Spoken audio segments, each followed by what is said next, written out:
Hello everyone, welcome to the student. जितने भी लोग तैयारी कर रहे हैं एएलपी का, टेक्नीशियन का, जेई का या फिर आरपीएफ एसआई का, तो रेलवे ने एक दिन पहले ही इस अपने साइट पे एक डेमो टेस्ट के तौर पे जो है आपको अपलोड करके बताया है कि आप वहाँ पर जा करके देख सकते हैं और अपना जो भी इंटरफेस है, जो लोग पहली बार दे रहे हैं, रेलवे में पहली बार अपीयर कर रहे हैं, वो लोग समझ सकते हैं कि किस तरह से पेपर देना है, वहाँ पे कंप्यूटर पे कैसे आएगा और सारी चीज़ें। तो वो सारी चीज़ें मैं इसमें आपको बताऊंगा डिटेल में, और कहाँ आपसे गलती होती है, ये मेरा मेन बताने का मोटिव है। तो चलिए टाइम वेस्ट नहीं करते हैं। सबसे पहले आप गूगल पे जाएंगे, वहाँ पे आरआरबी चंडीगढ़ का ऑफिशियल साइट खोलेंगे। तो यहाँ पे आप पहला ही जब साइट ओपन करेंगे तो ये पूरा इंटरफेस आपके सामने खुल करके आ जाएगा। 5 तारीख को जो नोटिस आया है उसमें आप देखेंगे कि मॉक टेस्ट फॉर सीबीटी, मतलब ये आपको एक डेमो के तौर पे ये टेस्ट है। और एक बात और बताना चाहता हूँ कि इसमें इस टेस्ट में अगर किसी भी लेवल का क्वेश्चन आया तो लेवल पे आप मत जाइएगा। ये एक तरह से इंटरफेस है, किस तरह से आपको टेस्ट देना है, आपके स्क्रीन पे कैसा दिखेगा, ये सारी चीज़ें इसमें।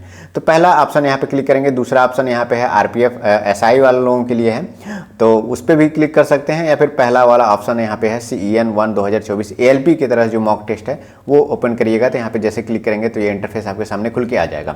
उस लिंक पे क्लिक करने के बाद ये पूरा इंटरफेस आपके सामने खुल के आ जाएगा। यहाँ पे जो सिस्टम नंबर है आपका लिखा रहेगा, जिस सिस्टम नंबर पे आप बैठे रहेंगे। उसके बाद से कॉर्नर पे उस साइड में आप देखेंगे कि आपका इमेज लगा रहेगा यहाँ पे।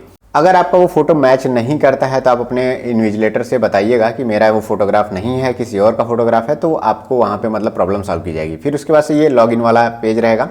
शुरू में जब एग्जाम शुरू नहीं हुआ रहेगा, जो टाइमर चलता रहेगा, उसमें आपको क्या करना रहेगा कि लॉगिन डिटेल और पासवर्ड आपको फिल करना रहेगा, जो कि वर्चुअल कीबोर्ड से रहेगा। कोई भी जो कीबोर्ड आपके सामने रहता है, जो कीबोर्ड आपके सामने रहेगा वो काम नहीं करेगा। यहाँ पे क्लिक करेंगे तो ये कीबोर्ड आपका ओपन हो जाएगा। फिर यहाँ से ही आपको माउस से ही क्लिक करके आपका पूरा डिटेल यहाँ पे भरना रहेगा। क्लियर भी कर सकते हैं सारी चीज़ें, ये तो बहुत आसान चीज़ें हैं। और इसी तरह से आपका पासवर्ड का भी ओपन हो जाएगा। तो यहाँ पे जैसे ही साइन इन का जब टाइम होगा आपका, तो साइन इन क्लिक करेंगे तो आपका ये पूरा इंटरफेस ऐसे ही खुल करके सामने आ जाएगा।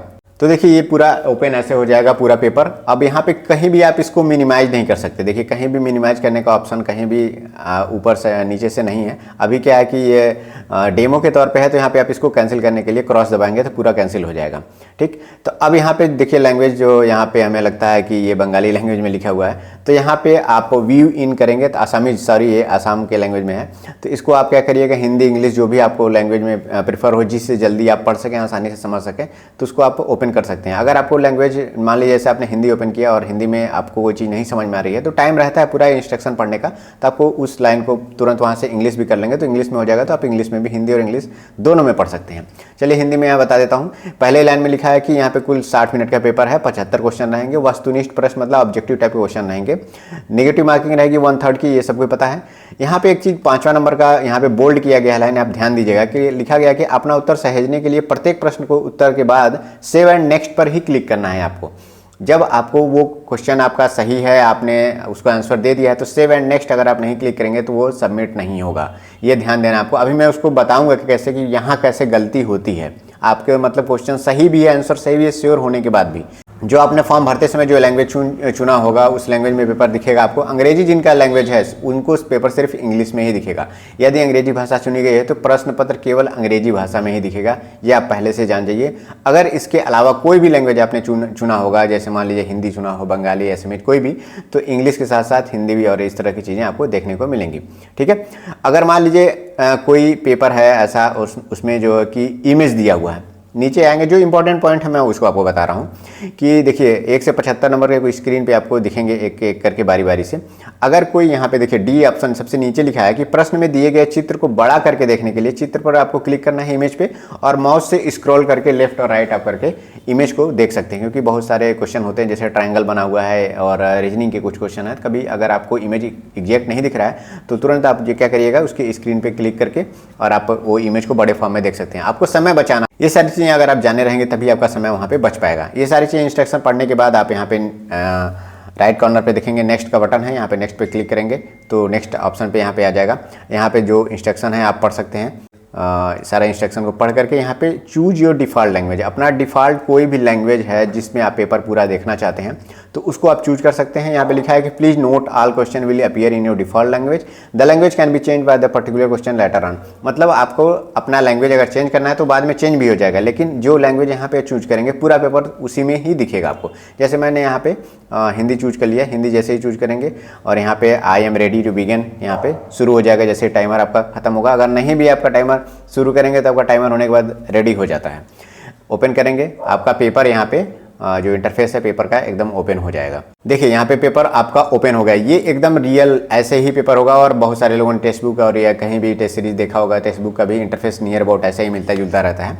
यहाँ पे जो प्रश्न है पहला रीजनिंग का ही क्वेश्चन यहाँ पे हमें लग रहा है खुल गया, स्टेटमेंट और कंक्लूजन वाला जो है क्वेश्चन क्या है कि ऐसे ऑप्शन यहाँ पे क्लिक करना है, 1 2 3 4 4 ऑप्शन यहाँ पे है। जैसे मान लीजिए मैंने तीसरा ऑप्शन यहाँ पे क्लिक किया, ठीक है।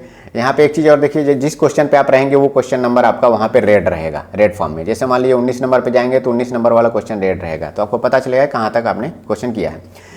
अब देखिए जैसे ही मैं यहाँ पे उत्तर मिटाना चाहूँगा तो मैं यहाँ पे उत्तर मिटाने वाले पे क्लिक करूँगा तो वो क्वेश्चन उत्तर वहाँ पे मिट जाएगा। इसके बाद से अगर मान लीजिए यहाँ पे जैसे क्लिक किया आपने, डबल क्लिक करने पे ये मिटेगा नहीं, तो आप डबल क्लिक करके या फिर ऐसे करेंगे तो आपका टाइम वेस्ट होगा। अगर ऑप्शन चेंज करना चाहते हैं तो आपको सिर्फ ऑप्शन पे जिस पे क्लिक करेंगे आप तुरंत वो ऑप्शन आपका चेंज हो जाएगा। अब यहाँ पे क्या करना है कि सेव एंड आगे करना है, सबसे उधर सेव एंड नेक्स्ट पे करना है, सबसे नीचे है सेव एंड नेक्स्ट। जैसे करेंगे वो क्वेश्चन आपका सबमिट हो गया, आपने आंसर उसका दे दिया है। अब जैसे ही आपका जो आंसर वहाँ पे क्लिक हो गया, यहाँ पे देखिए जो 100 क्वेश्चन का जो लिस्ट है यहाँ पे पूरा स्क्रॉल करके आप देख सकते हैं। उसमें क्या होगा कि सबसे पहला क्वेश्चन जैसे आपने क्लिक किया वो ग्रीन कलर में हो जाएगा और यहाँ पे ऊपर देखिए ओवरऑल आइडिया आपको लग जाएगा कि टोटल एक क्वेश्चन आपने ग्रीन कलर में मतलब आंसर दे दिया है सिक्योरिटी के साथ। उसके बाद से लिखा है कि 73 क्वेश्चन आपने नहीं देखा है और एक उत्तर जो है वो सामने आपके क्लिक हो मतलब दिख रहा है, ठीक है।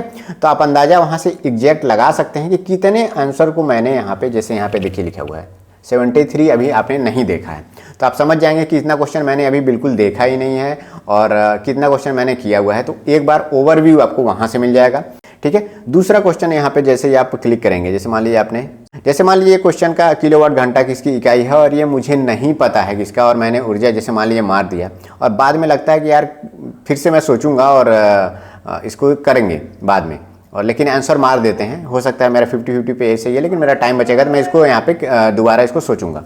तो समीक्षा के लिए यहाँ पे क्लिक कर देंगे आप, ठीक है।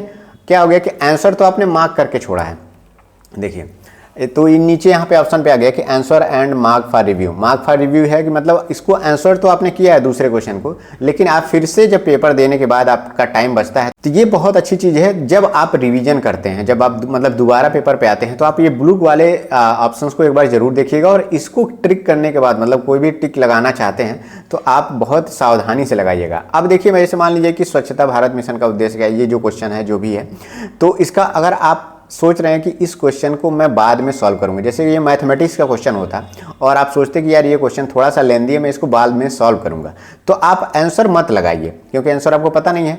तो आप सिर्फ क्या कर सकते हैं, समीक्षा के लिए क्लिक करके आगे बढ़ जाएंगे।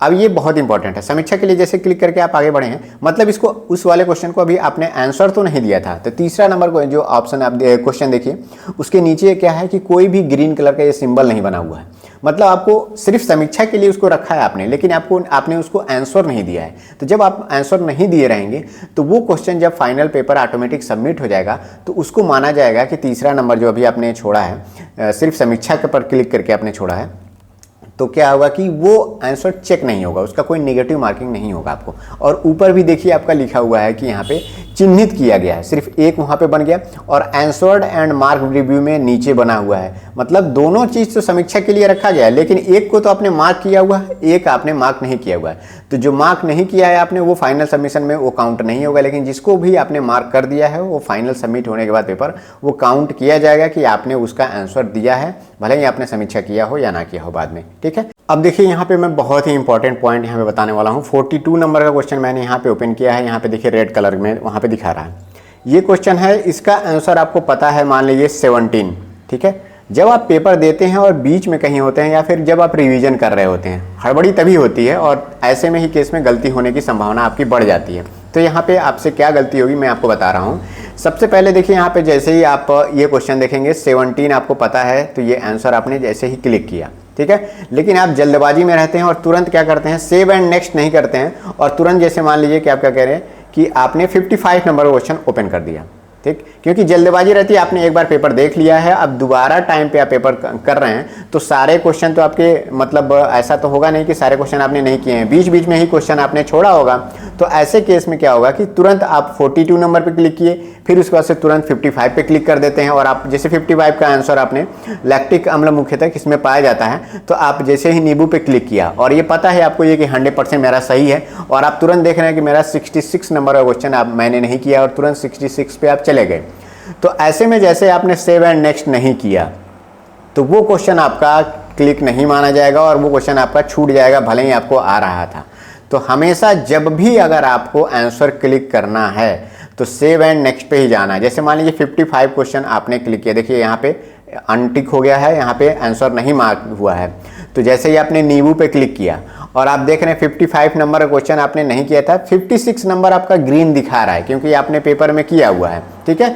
तो जब आप सेव एंड नेक्स्ट करेंगे तो तुरंत वो 56 वाले नंबर पे आ जाएगा जो कि आपका आंसर आपने पहले से टिक किया हुआ है। ये मैं तब बता रहा हूँ जब गलती होगी, जब आप एक बार पूरा पेपर दे चुके होंगे। तो 56 पे जब आप आ जाएंगे उसके बाद ही आप किसी नेक्स्ट क्वेश्चन पे जाइएगा। जैसे मान लीजिए आप 47 नंबर आपने नहीं किया है तो 47 पे तब जाइएगा। तो जैसे 47 पे आप आएंगे, आपका जो भी आंसर क्वेश्चन है वो खुलेगा और इसमें आपको टिक करना है। तो जैसे ही आपने मान लीजिए 22 बी ऑप्शन क्लिक किया, बी ऑप्शन क्लिक करने के बाद आपने उसके अगल बगल के दोनों क्वेश्चन आपने किए हैं। अब आप सोच नहीं रहे हैं कि आप सोच रहे हैं कि 48 या 46 पे जाने से मुझे कोई मतलब है नहीं, तो आप सेव एंड नेक्स्ट नहीं कर रहे हैं तो आपका वो क्वेश्चन अनटिक हो जाएगा और आपका नुकसान हो जाएगा।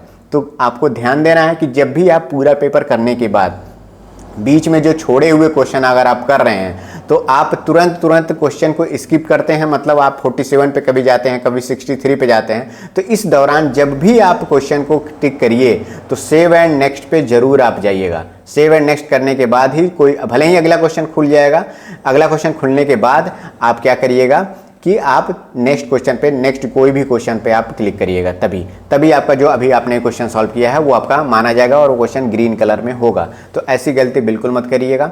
और इसके अलावा आप प्रश्न पत्र देखना चाहते हैं तो उस राइट कॉर्नर पे प्रश्न पत्र जैसे ही ओपन करेंगे पूरा प्रश्न पत्र आपको खुल जाएगा और सारा आप देख सकते हैं किस में आपने ऑप्शन मार्क किया हुआ है और किस में आपने ऑप्शन आपने मार्क नहीं किया हुआ है। तो वहाँ करने जाने की ज़रूरत नहीं है, आपको यहाँ पे दिख जाएगा कि कौन कौन से क्वेश्चन मैंने नहीं किया हुआ है, तो वहाँ से आप उसको कर लीजिएगा। तो ये पूरा इंटरफेस था, जो गलती आपसे होनी थी वो मैंने यहाँ पे बता दिया है। ध्यान से पेपर दीजिएगा, समय का ध्यान रखिएगा, क्वेश्चन पे ज़्यादा टाइम नहीं दीजिएगा, थोड़ा स्पीड से आप पढ़िएगा। तो जो लोग द स्टूडेंट चैनल पे नए हैं प्लीज़ चैनल पे बने रहिए और मिलते हैं नेक्स्ट वीडियो में। Thank you, all the best.